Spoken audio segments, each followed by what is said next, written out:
我哋先開始下《法華經》嘅嗰個嘅來源先，又或者調轉講咧，佢點解講《法華經》之前要講《無量義經》？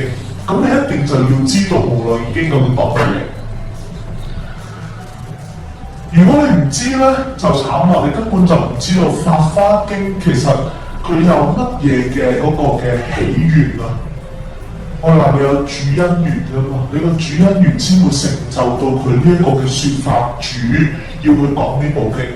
咁究竟妙法蓮花之前講呢個無量義係點解？見到阿爸俾入佢，即刻行識喺邊啲啊？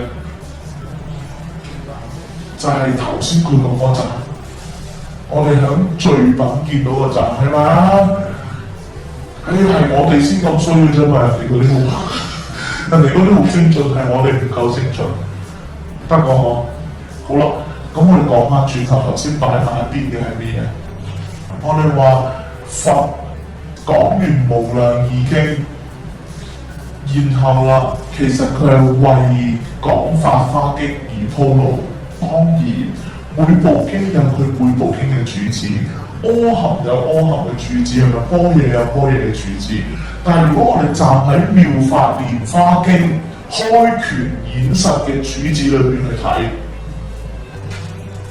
佛陀以前嘅所有説法，以前即係講法華經之前嘅一切法，都係為咗要令眾生成就佛果而講噶嘛？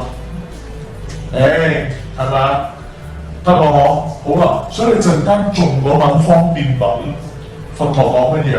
佢話我唯以一大事因緣出現於世，唯以啊！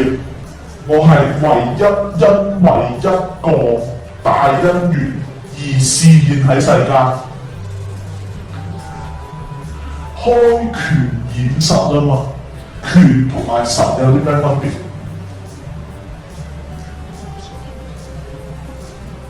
真同埋假。站喺佛法嘅立場，真嘅係一常自住噶嘛，一嘅意思唔需要靠因緣和合，佢自己存在嘅，係嘛？常嘅、恒久嘅。自主嘅，因為佢唔需要靠因緣，所以佢自己獨立可以自存，自己話事。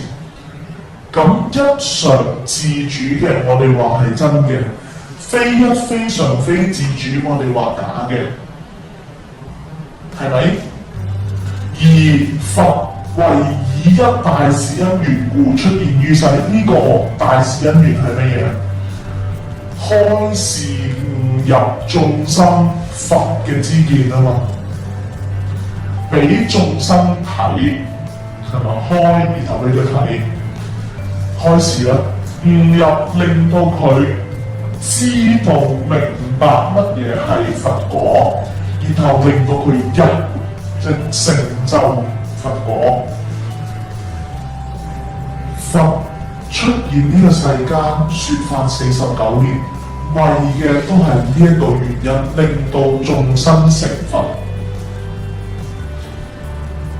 咁同我頭先講嘅無量義經，因為眾生有無量煩惱，所以佛説法無量義亦無量。咁即係點解？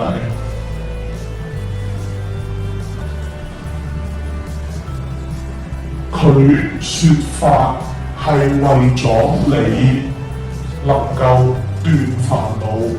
斷煩惱係前，跟住咧成就佛果係後，係咪？好啦，但係點解無量義經要擺喺法華經之前講？其實佢就正話俾你聽，佛陀説法無量，其實唔係因為佢自己有需要説法啊嘛。點頭先我點解無啦啦講依止語啊？醫生同埋仔個比喻咧，點解要講依止語啊？佛陀説法其實都係因為眾生嘅煩惱啊嘛，因為眾生嘅根基唔一樣，所以佛陀唯有用唔同嘅方式去度眾生，所以佢話眾生嘅煩惱無量，無量唔係無量嘅數咁簡單啊嘛，仲要無量款噶嘛呢啲煩惱。因為眾生嘅咁多唔同種類嘅煩惱，所以佛陀要講唔同嘅法門，係嘛？眾生根基千差，如來說法，然後咧眾生隨類各得解。所以佢係瞄住眾生嚟到去作種種嘅善巧方便。呢個就係你陣間你要讀嘅方便品裏面一個好大嘅內容，明嗎？好，我跟住講，好重要嘅係，如果係咁樣講嘅話，即係佛陀以前嘅説嘅一切法，有説法嘅動作就已經係善巧方便啦，係咪？而呢個善巧方便唔係為其他嘢，唔係為佢自己嘅名聞利養，佢為嘅係眾生嘅煩惱，希望能夠眾生自己斷盡煩惱之餘，仲能夠起菩提心，令到其他眾生都能夠斷煩惱成正果，係咁啊嘛。好啦，咁所以願各位可以明了諸佛甚深妙法，成就無量功德佛果。阿彌陀佛。